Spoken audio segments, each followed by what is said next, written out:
Hello everyone, in this video we're going to compare different steel specimens. We're going to click Specimens to open the specimen tray, and we're going to select the short, thin steel specimen. And then we're going to click Specimens to close the specimen tray.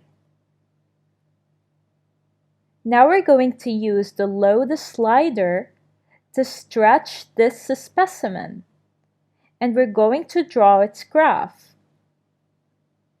So let's stretch it.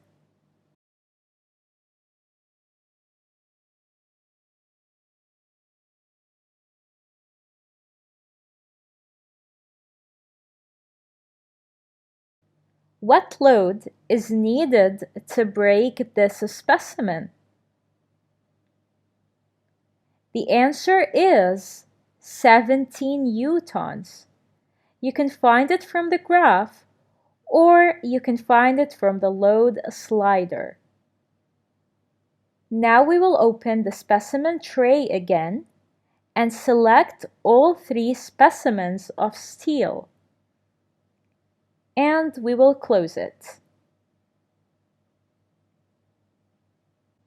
Do you think you will be able to break the longer specimen or even the thick one? And how will the force needed for this specimen compares with the forces needed to break the other steel specimens?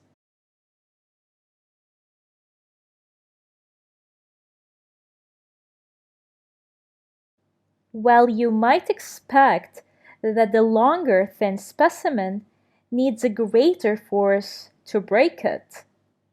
So let's test this prediction.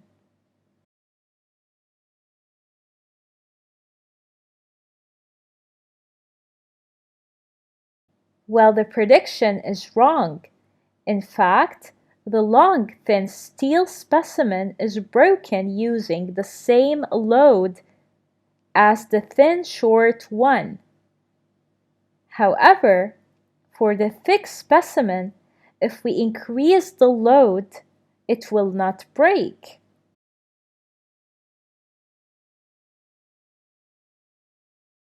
So why do you think you were able to break the thicker specimen?